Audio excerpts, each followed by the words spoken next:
get that the algorithm is a thing in all our phones and all our devices. Oh yeah. And like we think that's the world that we see, and it's Right, to the point our choices even aren't our own most of the times, right? It's if we're not being truly intentional about what we're choosing, we're just victims of an algorithm. And like, it's honestly it's scary because it can be so subtle too over time. Even if we're talking about the algorithm, where you don't realize the tunnel you're in, and it can be even through like weeks at a time. Like if there's a certain topic, something changed in your life, you're looking for a new job or looking for a new laptop or a new phone, or you're trying to travel, like, or you just broke up, and think about how the algorithm starts to shift based on your, what you start to consume. Yeah. And it kind of like, it takes over its own, like, takes its own shape and starts to mold you without you realizing it, because you're seeing more of what you either want to see or don't want to see, or the extreme Very much version so. of it, I think the difference, like it can creep up on you is what I'm trying to say. Yeah, 100%. Yeah. There is a little bit of a difference, because I think that happens to some degree naturally, even without that. So for example, True. You meet someone like my wife, like Lithuanian. I had never heard, I had heard of Lithuania, actually, that's how I met her.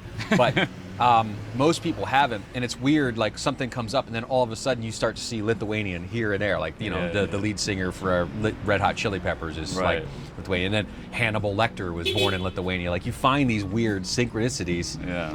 But I think it has to do with intention. The difference, and this goes back to those opposites, the contrast, the difference is this with technology, that algorithm, it's actually coming from our lack of intention. It's being forced on you versus an intentional awareness. It's like once you become aware of something, it's like Pandora's box. You can't unsee things. Yeah. You can't become unaware. Not on your own. You have to do a lot of work, and even then, like if I tell you, don't look at the things that are green. Like, don't see the color, and anything that's green. The first thing you're gonna notice. It's the first thing that you see. Start like, okay, it's all the green colors. Right. Yeah, it's just the way things work. But that's that contrast that I'm talking about. It's odd that we don't really notice that. It's just a subtle play, which makes me think that really we're just part of a system. We're just. I mean, that's a whole. We just don't understand the system. And by system, you mean like the universe, the Matrix, the Matrix. Like it's all system. I can't. There's not too many things that I can think of. Time might be one of them because it's a construct, but such an interesting. Go ahead. What were you going to say? No, I was just going to say most everything you see is a system. I mean, it's made of atoms that work together. It's the atoms have subparticles that are a system. The universe, anything that's matter, is a system. It had to be. It's connected. It's not like isolated by itself. Right. Everything's connected. To some degree. Did you always see, all of this life, the world? Did you always see it through that lens, or was this an evolution over time? I spent years trying to understand some things, and it wasn't until I had, I struggled. My relationship with my parents was strained when I was in the military. Like, it was to the point where I even hated my mom. And then I realized how much we were alike, and it was kind of the large reason why. Yeah. So I started rebuilding that relationship. I went back and I literally apologized to my parents for how I treated them, for not understanding where they were coming from. And that was the change moment. It opened up conversations that I hadn't had. And I remember very specifically talking to my dad about me when I was younger, and he told me a story. I don't remember this, but basically I had an uncle who had died, and I was probably 4 or 5 years old, and something was like, I'm gonna miss him. And I tell my dad, I'm like, he won't even know we're gone. He's gone.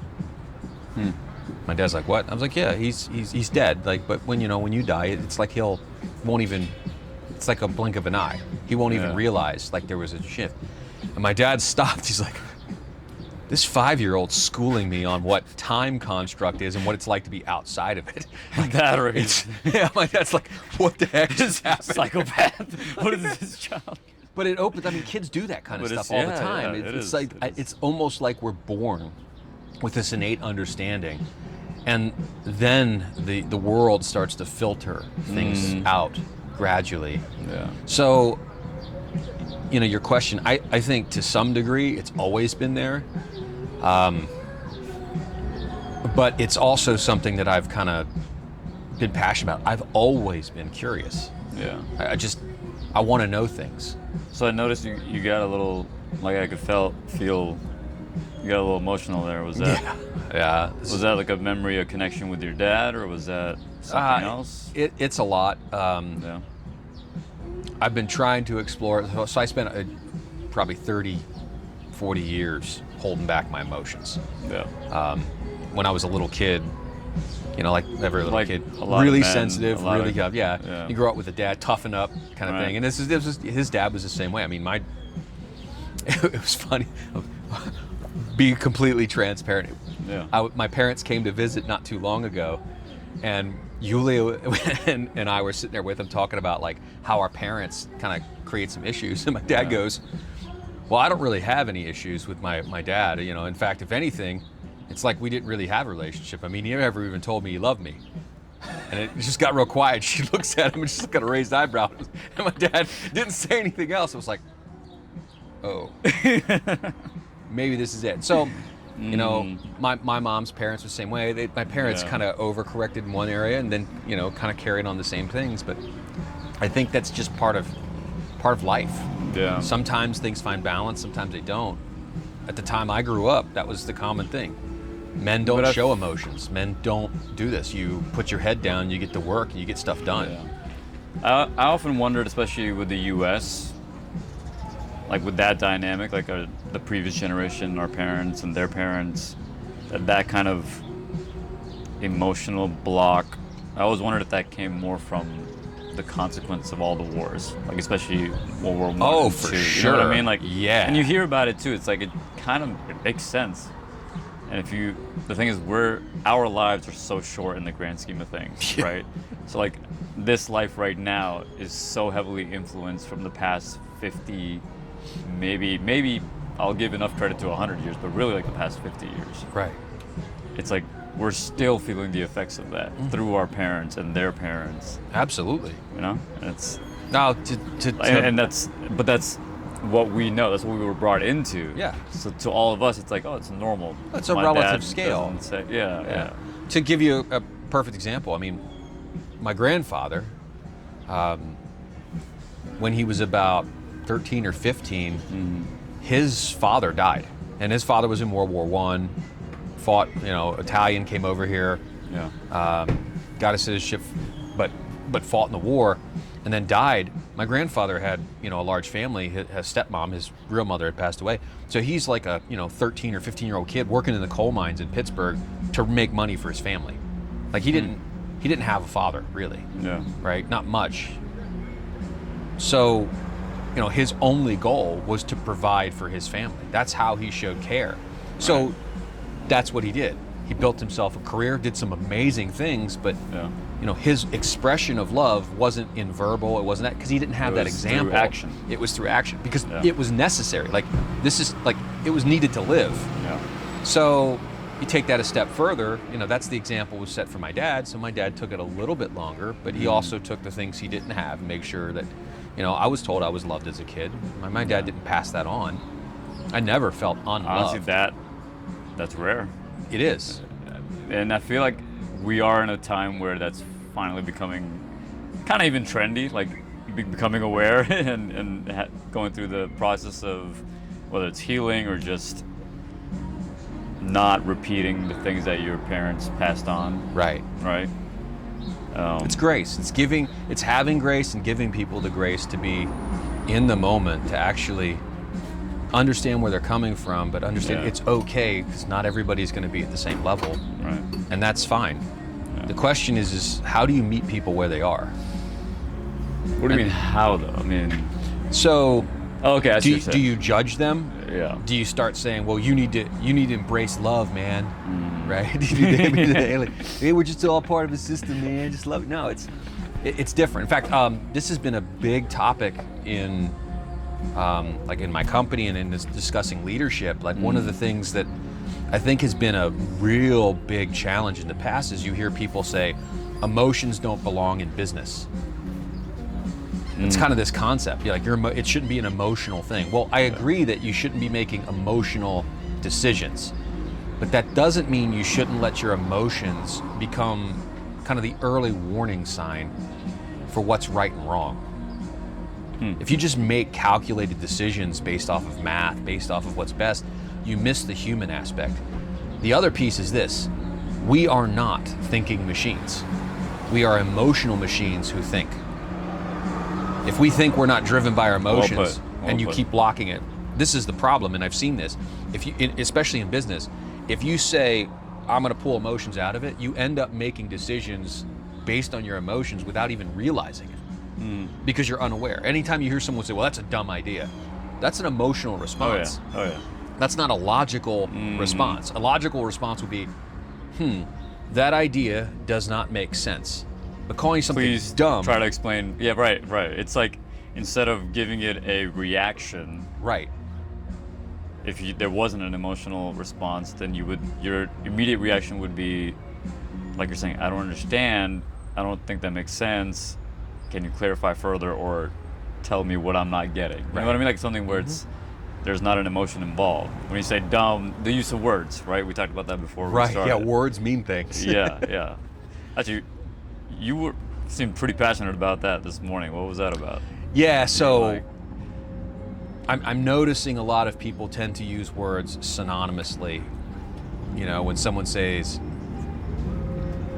I'll give you a perfect example: excuse versus a reason. Right. I see this with our, where I work. We have our supervisors, and you'll hear the thing, "Oh, people just make excuses instead of giving reasons." Okay, well then you ask them, what's the difference? Well, you see this weird look on their face. It's like they know. Yeah. It's like it's like sort of like the difference, when you see a nude statue. What's the difference between art and pornography, right?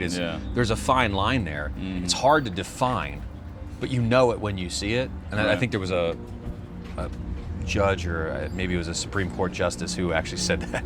But the point I'm trying to make is, like, excuses versus reasons, it's the intention behind it. Excuses are an attempt to avoid blame, whereas a reason is an attempt to explain what happened. Like logical path, it's step by step. Right. So you know the difference. Hey, I'm late to work. Why were you late? Oh, my alarm clock didn't go off, and this. No, not my alarm clock didn't go off. I didn't check my alarm, and something happened, and I should have called, and I didn't. That's a reason. I'm going to take ownership for my responsibility in it. I'm not trying to avoid blame. So it manifests itself different. Integrity and honesty is another one, right? People look at honesty as just being truthfulness, and hey, this person's a really honest person, but what's the real difference with integrity? I mean, what's the word thing everybody says? How do we describe integrity? Yeah.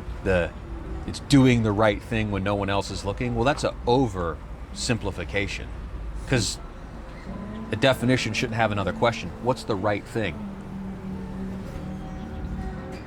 That implies, implies something moral, and maybe you're just on the wrong side of history. I mean, not to bring the Nazis into it, but Werner von Braun. There's a theory that, while he made V2 rockets, he really just loved rocketry and used that to help make rockets. I think he was quoted as saying, the rocket performed admirably, it just landed on the wrong planet. To further that theory, he actually went on to help the U.S. develop their rocket program. Like, he literally set the foundations for space. Yeah. So was the guy lacking integrity just because he was born in a different country and used the situation? It's not. When you start bringing that aspect into it, it changes things. So my personal definition of integrity, and this is why it goes back to the emotional piece, is if human beings are emotional creatures that think, then integrity would be the alignment of when you feel, think, speak, and act, and they are all together. And people that are like that, and when you see them, they command a great power because they're immovable. Right. They are so in line with themselves that it doesn't matter. They are committed to that alignment, which that's my goal. But I feel like you can't have that level of integrity without a clear combination of things, a clear sense of self, but also purpose. Like, where are you going, so that you know what values, what Right. systems you need to have, you need to be practicing consistently to get there. Yeah. You have to have a belief It's- system. Yeah. Otherwise, you can be moved. Right. It's the whole. Right. If you stand for nothing, you'll fall for anything. That same concept. And now right? that's like, then I think about what we just talked about with social media and algorithms and kids growing up with that in today's world, Right. where it's like they're just constantly being moved around without any, I don't love the word regulation, but like oversight of what they're consuming, what they're seeing, what values are being crept into their mind, literally. So And that brings up an entirely different dynamic and one of control, right? So if you Yeah. think about it, like a lot of what you were mentioning before stems from Stoic philosophies. This goes back to the time of Rome and Marcus Aurelius, where the idea we're small, but yet in the grand scheme of things, we're a speck within a speck. Mm-hmm. But that speck has an impact on things. It doesn't mean that you have no purpose. It doesn't mean that you can't do things. The question then becomes, how do you control your impulses? And this is where I think really what it comes down to is character. The ability to prioritize your values over your instincts. Mm-hmm. And that's what I mean by integrity when we really think about it. It's you have to have some sort of an internal code. Yeah. That initial alignment happens around that code. Now, are you going to be flexible around it or not? If you think about a structure that is built, that is sound, it has integrity, right? Yeah. It's together, it's whole. But you start putting cracks in the foundation, earthquakes come, things happen, wind blows, eventually it's gonna fall Yeah. because it doesn't stand for something solid. It's not formed. And I think that's what makes people easy to manipulate. And part of the reason why I think some of our society has developed the way it has is it's about control. It's a power play. How do you control the human mind? How do you control something that is essentially expanding and limitless, if you really want to think about it? Right.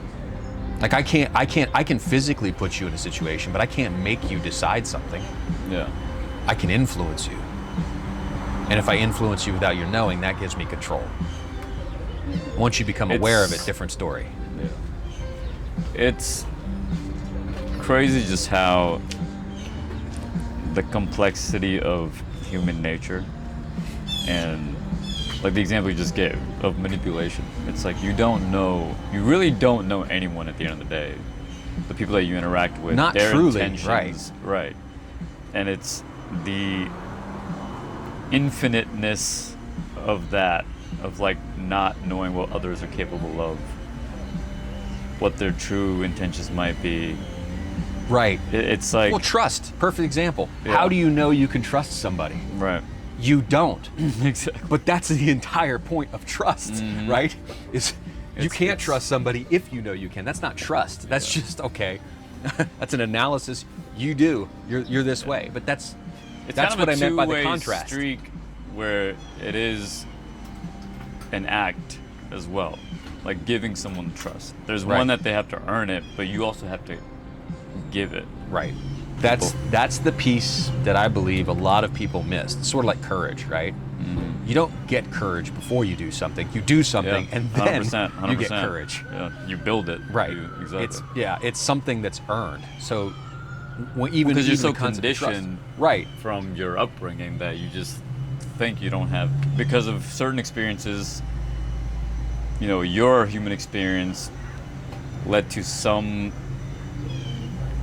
let's say, like story in your head that you were not confident because of a certain series of patterns that happened over and over, and you were a victim to it, or you were, Right. and then it becomes a story you tell yourself that I'm not courageous, or I don't have the courage for that, and your body literally gets accustomed to it. Right. That emotional state Yeah. it creates. This is Yeah. why I say, like, feel, think, speak, act. Because what's inside is going to change how you think, right? Yeah. What you feel about something. If I feel like if I've constantly been abused because I've trusted the wrong people, it's Or- easy for me to just say I'm not going to trust people instead of really thinking about why. Yeah, but the thing is, it's like there are people who that's their environment. There's no one that they can trust, right? They were brought in that. Right. They were born into that. Our experience shapes how we feel about things, and that's really the human experiences. I think is that how do I put it? That equation where things are connected. It's like a constantly expanding set of variables. So if the universe's end goal is to create all potential experiences ad infinitum, ad nauseum, in every possible combination and permutation, then it makes sense why we would exist in that realm. It's the only possible way you could actually create all combinations is by having those unknown variables to allow for that expansion. It's probably getting a little deeper than... Yeah, I was gonna say we're just we went from the beginning. We just went deep in. It'll be like, I mean, to be honest, that's how I want this to be. It's gonna be different every time. You know, I was seeing Kevin, who I recorded with recently. You haven't met him, but I'm sure you'll meet him at some point.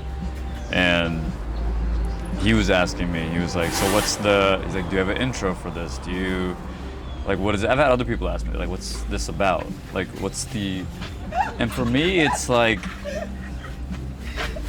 I went on the principle, or really the approach of act first, figure it out later. And for me, at the same time, I don't want it to be focused on one particular topic. Which is funny because we were talking about how important purpose and identity, you know, like values are. But that is the purpose, right? But it's for you. Yeah, I mean, in some way, exactly. That is the purpose. Hence why I was mentioning before, like the paradox, that contrast. We live in that world. Right. This whole thing, right? You say, oh well, I don't want it to have a specific purpose, yet the purpose is to not have a purpose with this. So it's that contrast that, whether we realize it or not, I think human beings are innately comfortable with living in that gray area, where I think most people, and this is just my perception, most people have trouble either articulating that or seeing that. They choose not to see it. They want to put things in convenient boxes. Right. And I think that's because of how they feel. It's difficult. It's difficult to look at two contrasting things and feel comfortable at the same time. Because we need a sense of, it's like we hold on to, you ever think about why we get so drawn in by leaders and people that have a very extreme persona or identity, right? It's like, I always fall back to this thought that the reason we do that, outside of, survival, and that's definitely a part of it, but it's like we see someone who's confident, we see someone, we feel like, oh, they know something that I don't know. Right. And I feel like that tends to be, it's like, and in a way, it's like, okay, they know something about all of this life, they've the got meaning it of it together. all. They figured it out, so I'm gonna follow them. Like, they will lead me. But in reality, there is no, one person who can do that for you. You know what I mean? It's right. like, we can get so, in a way, we can get pulled around in all directions with that, if we don't have any sense of self and the confidence in that, like we talked about. Right. That internal. But also, integrity. but also with the podcast, it's more, at least for me, and I think it's a natural thing.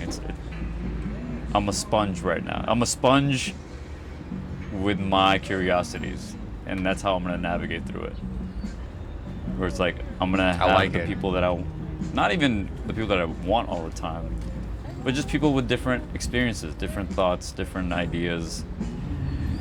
And at the same time, I just wanna hang out. Like, it's like, this is what I already do this. Right. I love my one-on-ones. I want coffee. I wanna, grab a cigar, grab a drink. I want to do that too, actually. So right now I'm starting with this, but eventually I'd love to expand, do like cocktail bars and I could cigar get rowdy. That one, yeah.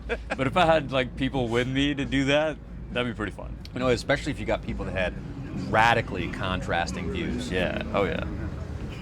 I do want to one day. I do want to do it might even be sooner than later. I want to do more than one, like a group like maybe 2 or 3 people, and get everybody mic'd up. Yeah.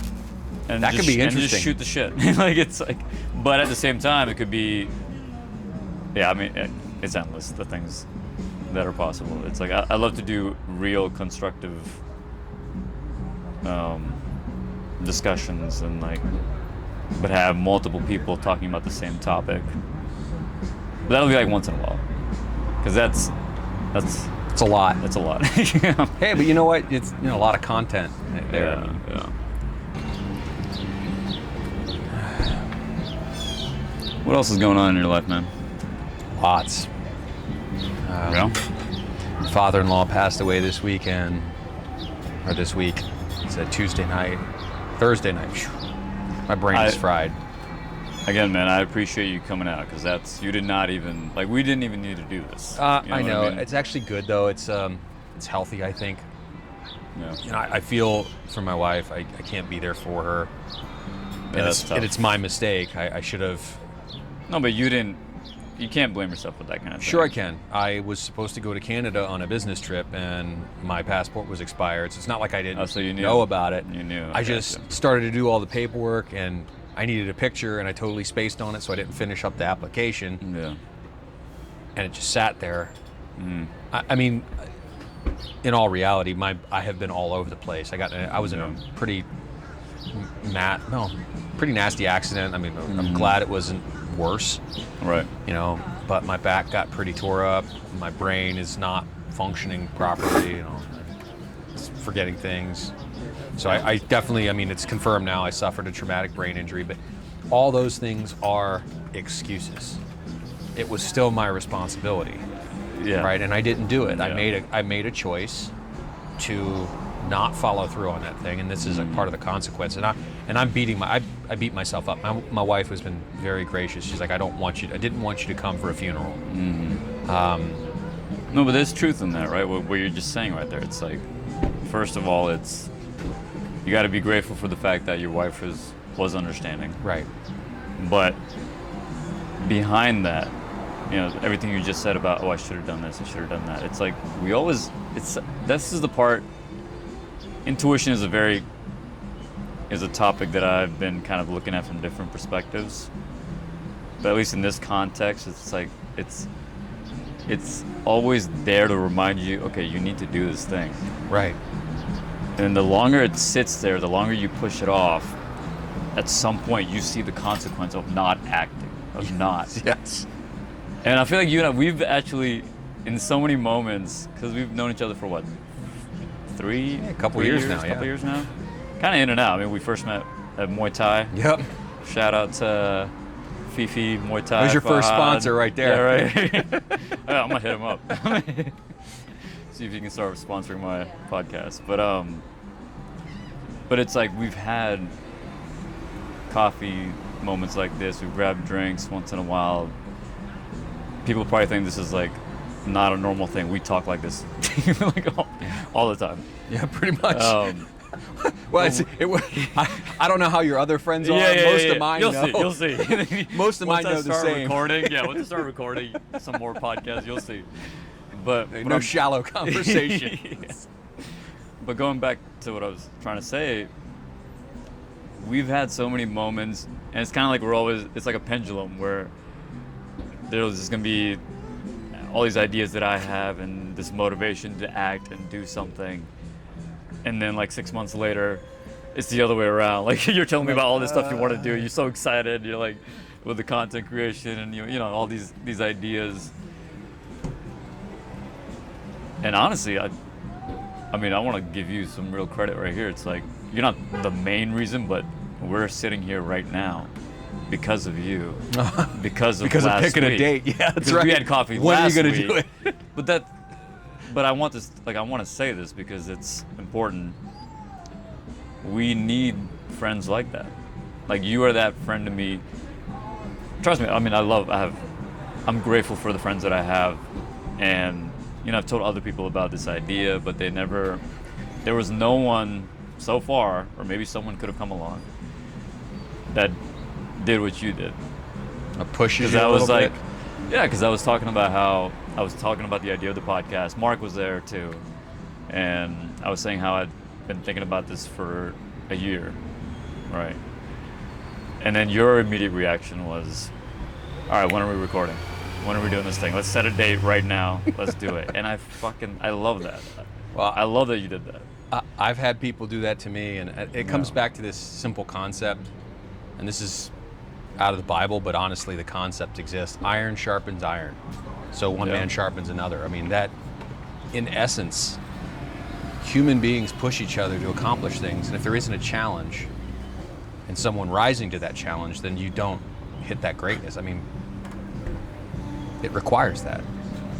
I also feel like, especially nowadays, we live in such a individualistic society. Like, we've been, for better or for worse, right? Like, I don't like to look at everything from one side of the spectrum, whether it's like a good or bad thing. It's just like there's so many ways to look at things. But we can't deny that we now, probably more than ever, live in one of the most individualistic societies, cultures. And I think we've become so used to that. Even jaded to a sense, but like conditioned where it feels normal, so you don't, even the thought of like, oh, I have a friend there to support me or a friend to push me, Right. is rare.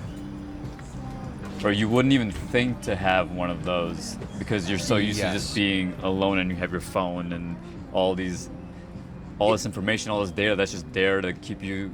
Yeah, you know? it's odd. like- To me, that's another one of those contrast things that I was talking about, right? Is in this society right now, it's almost like the more isolated we become, the more dependent we become on the system. Like COVID's a perfect example, right?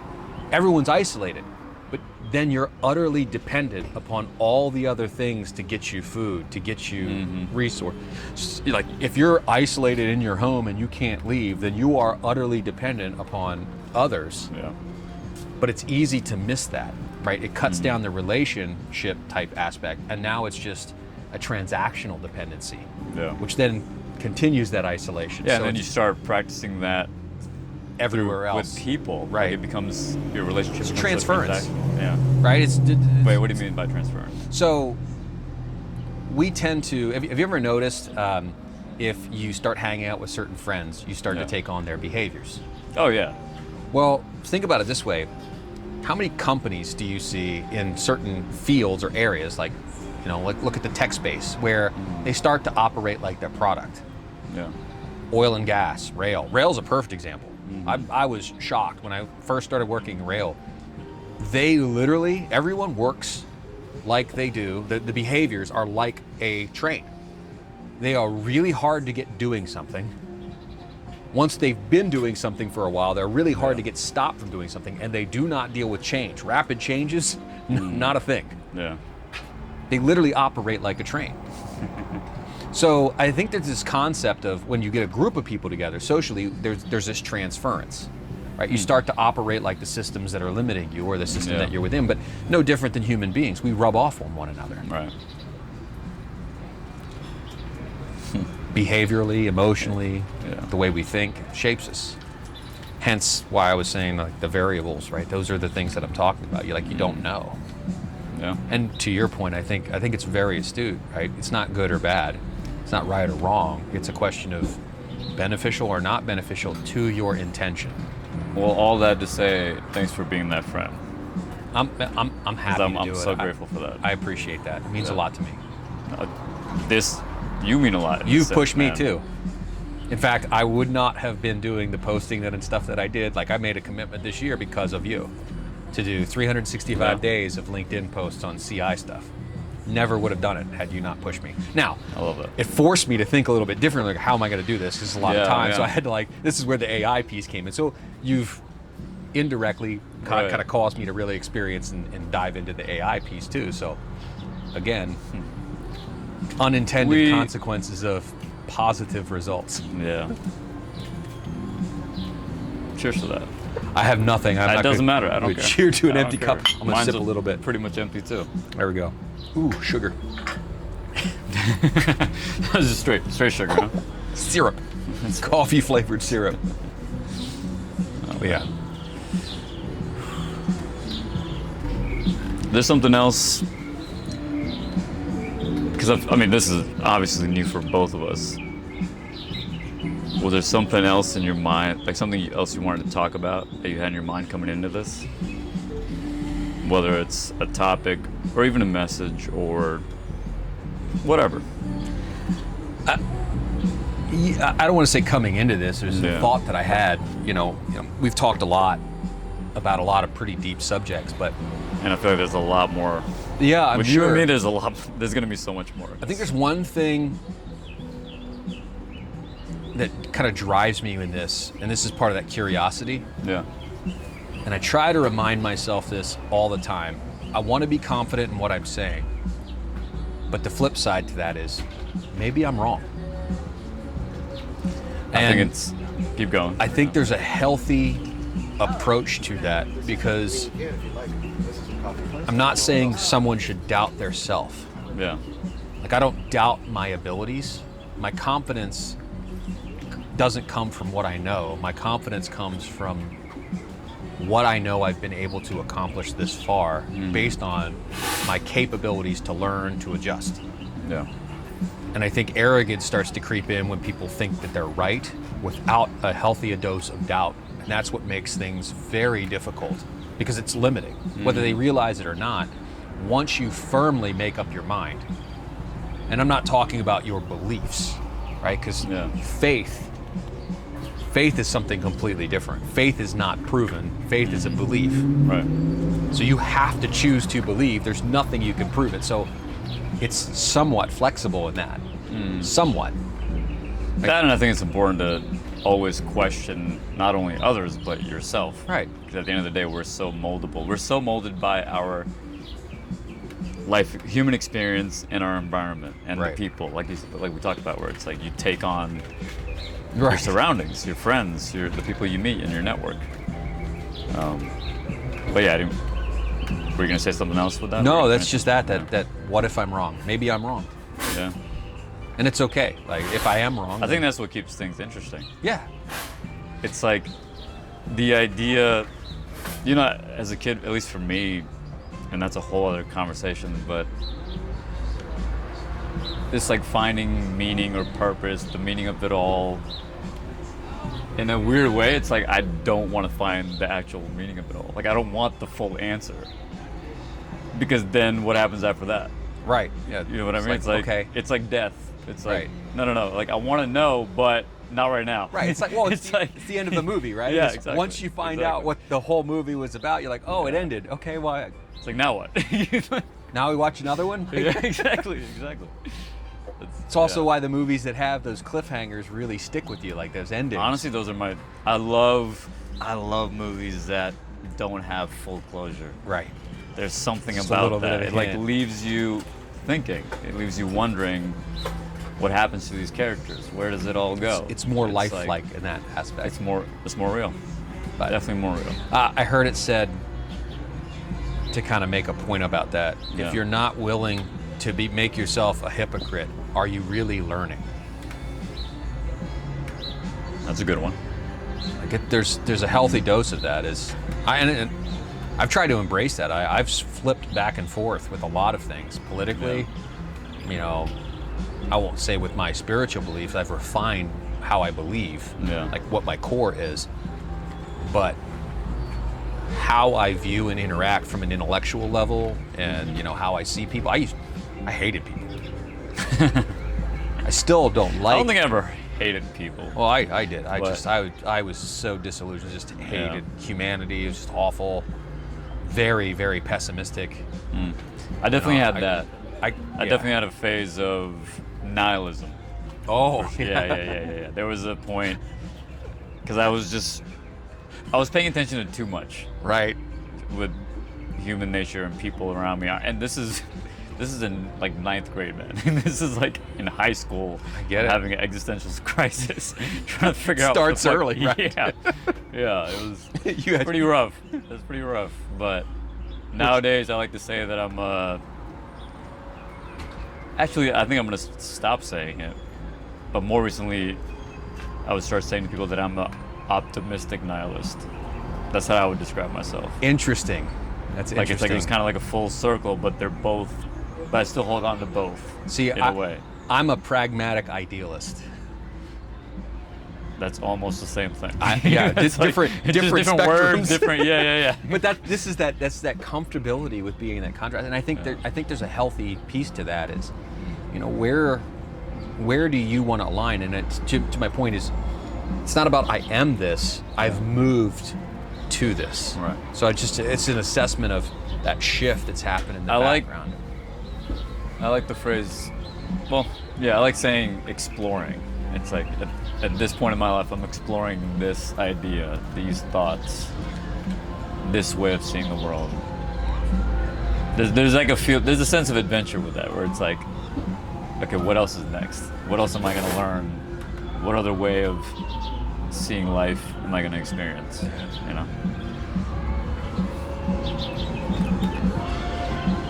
I think this is a good place to close it out. I think so.